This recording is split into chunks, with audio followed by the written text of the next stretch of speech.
Friends, welcome back. ഇന്നത്തെ recipe നല്ലൊരു അടിപൊളി ടേസ്റ്റിലുള്ള കൊടംപുളി ഇട്ട് വെച്ച ഒരു മീൻകറിയാണ്. അപ്പോൾ ഈ മീൻകറി ഉണ്ടാക്കുന്നത് എങ്ങനെയാണെന്ന് നമുക്ക് നോക്കാം.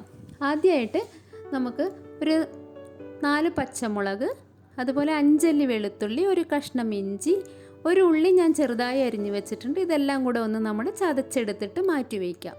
അപ്പോൾ പേസ്റ്റ് ആക്കേണ്ട ആവശ്യമില്ല, ജസ്റ്റ് ചതച്ചെടുത്താൽ മതി. ഇനി നമുക്ക് കൊടംപുളി വെള്ളത്തിലിട്ട് വയ്ക്കാം. ഞാൻ ചൂടുവെള്ളമാണ് എടുത്തിട്ടുള്ളത്. അതിലേക്ക് കുറച്ച് ഉപ്പും കൂടെ ചേർത്തിട്ട് ഇത് വെള്ളത്തിലിട്ട് മാറ്റി വയ്ക്കാം. ഇനി നമുക്കൊരു ബൗൾ എടുത്തിട്ട് ഇതിലേക്ക് ഒരു 2 ടീസ്പൂൺ മുളക് പൊടി ചേർത്ത് കൊടുക്കാം. 1/2 ടീസ്പൂൺ മഞ്ഞൾപ്പൊടിയും കൂടെ ചേർത്ത് കൊടുക്കാം. അപ്പോൾ മുളക് പൊടി ചേർത്ത് കൊടുക്കുമ്പോൾ നിങ്ങളുടെ എരിവിന് ആവശ്യത്തിനനുസരിച്ച് നിങ്ങൾക്ക് ചേർക്കാവുന്നതാണ്. ഞാനിവിടെ പച്ചമുളക് ഓൾറെഡി ചതച്ച് വെച്ചിട്ടുള്ളതാണ്. അപ്പോൾ നമുക്ക് ഇനി നമ്മൾ ചതച്ച് വെച്ച ഇഞ്ചി, വെളുത്തുള്ളിയും പച്ചമുളക്, ഉള്ളി ഇതൊക്കെ ഇതിലേക്ക് ഇട്ട് കൊടുക്കാം. ഇനി ഇത് നന്നായിട്ടൊന്ന് മിക്സ് ചെയ്തെടുക്കണം. ഞാനിവിടെ കുറച്ച് എണ്ണ ഒഴിച്ചു കൊടുക്കുകയാണ്. അപ്പോൾ ഈ എണ്ണയും കൂടെ ഒഴിച്ചിട്ട് നമുക്കിതൊന്ന് മിക്സ് ചെയ്യാം. അപ്പോൾ ഇത് കൈവച്ചിട്ട് തന്നെ മിക്സ് ചെയ്യുന്നതായിരിക്കും നല്ലത്. കാരണം മസാല നന്നായിട്ട് വരണമെങ്കിൽ നന്നായിട്ട് കൈ കൊണ്ട് തന്നെ മിക്സ് ചെയ്യണം. അപ്പോൾ ഞാനിവിടെ കൈവച്ചിട്ട് തന്നെ മിക്സ് ചെയ്തിട്ടുണ്ട്. മീൻ ഞാനിവിടെ നന്നായിട്ട് കഴുകി വൃത്തിയാക്കി ഉപ്പൊക്കെ ഇട്ട് വെച്ചതാണ്. ഇനി നമുക്ക് മീൻകറി വെക്കാനുള്ള ചട്ടി സ്റ്റൗവിലേക്ക് വയ്ക്കാം. ഇനി ഇതിലേക്ക് 1 ടേബിൾ സ്പൂൺ വെളിച്ചെണ്ണയാണ് ഞാൻ ഒഴിച്ചു കൊടുത്തിട്ടുള്ളത്. ഇതിലേക്ക് ഒരു 1/2 ടീസ്പൂൺ ഉലുവ ഇട്ട് കൊടുക്കാം.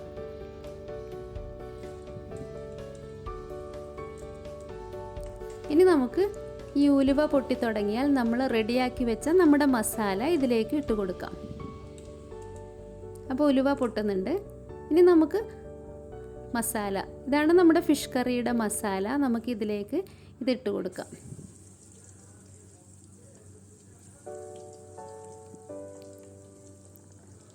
ഇനി ഈ മസാല ഒന്ന് ഈ എണ്ണയിൽ കിടന്ന് ഇതിൻ്റെ ആ പച്ച സ്മെല്ലൊക്കെ ഒന്ന് മാറിക്കിട്ടണം. അത്രയും വരെ ഇളക്കി കൊടുത്താൽ മതി. കുറേ നേരം ഇളക്കി കൊടുക്കേണ്ട ആവശ്യമില്ല. അപ്പോൾ ഈ മുളക് പൊടിയുടെയും ഈ ഉള്ളി, ഇഞ്ചി, വെളുത്തുള്ളി ഒക്കെ ഇതിൻ്റെ നല്ലൊരു സ്മെല്ലാണ് ഇപ്പോൾ വരുന്നത്. ശരിക്കും ഫിഷ് കറിക്ക് നല്ലൊരു മസാലയാണിത്. ഇനി നമുക്ക് ഇതിലേക്ക് വെള്ളം ഒഴിച്ചു കൊടുക്കാം. ഞാനിവിടെ 1 ഗ്ലാസ് വെള്ളമാണ് ഒഴിച്ചു കൊടുക്കുന്നത് ആദ്യം. വേണമെങ്കിൽ നമുക്ക് പിന്നീട് നോക്കിയിട്ട് ഒഴിക്കാവുന്നതാണ്. ഇനി നമുക്ക് ഇതിലേക്ക് പുളി ഒഴിച്ചു കൊടുക്കാം. അപ്പം ഞാൻ കുടംപുളി ഓൾറെഡി വെള്ളത്തിലിട്ട് വെച്ചതാണ്. ഈ കുടംപുളി നമുക്ക് ഇതിലേക്ക് ചെറുതായി കഷ്ണം കഴിച്ചിട്ട് ഇതിലേക്കൊന്ന് ഇട്ട് കൊടുക്കാം. അപ്പം ഞാൻ കുടംപുളി വെള്ളത്തിലിട്ട കുടംപുളി ഇതിൽ ചേർത്തിട്ടുണ്ട്. അത് വീഡിയോ എടുക്കുമ്പോൾ ഒന്ന് കട്ടായി പോയതാണ്. ഇനി ആവശ്യത്തിന് ഉപ്പും കൂടെ നമുക്ക് ഇതിലേക്ക് ഇട്ട് കൊടുക്കാം. അപ്പോൾ മീൻ കഷ്ണങ്ങളിൽ നമ്മൾ ഓൾറെഡി ഉപ്പിട്ടതാണ്. അപ്പോൾ അതും കൂടെ നോക്കിയിട്ട് വേണം ഉപ്പ് ചേർക്കുമ്പോൾ. ഇനി ഇതൊന്ന് നന്നായിട്ട് തിളച്ച് കഴിയുമ്പോൾ നമുക്ക് ഇതിലേക്ക് മീൻ കഷ്ണങ്ങൾ ഇട്ട് കൊടുക്കാം. ഇപ്പോൾ ചാറ് നന്നായി തിളച്ചിട്ടുണ്ട്. നമ്മുടെ വൃത്തിയാക്കി വെച്ച മീൻ കഷ്ണങ്ങളൊക്കെ ഇതിലേക്ക് ഇട്ട് കൊടുക്കാം.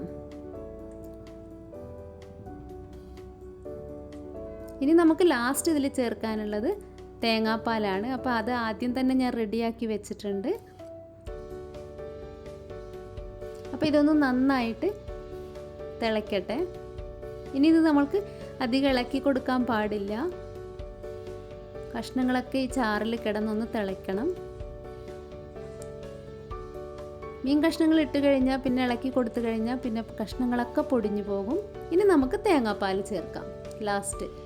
അപ്പോൾ ഞാനിവിടെ ഒരു 1/2 ഗ്ലാസ് തേങ്ങാപ്പാലാണ് എടുത്തിട്ടുള്ളത്. നല്ല കട്ടിയുള്ള തേങ്ങാപ്പാലാണ് ചേർത്ത് കൊടുക്കുന്നത്.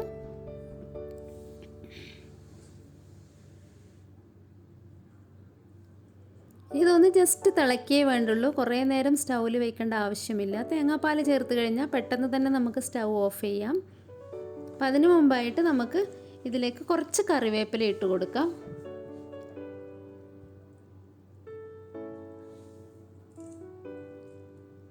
അപ്പം നമ്മൾ ഈ മീൻ കറി ലാസ്റ്റ് നമ്മൾ സ്റ്റൗ ഓഫ് ചെയ്യുന്ന സമയത്ത് നമുക്കിതിലേക്ക് കുറച്ച് വെളിച്ചെണ്ണയും കൂടെ ഒഴിച്ചിട്ട് കൊടുക്കാം.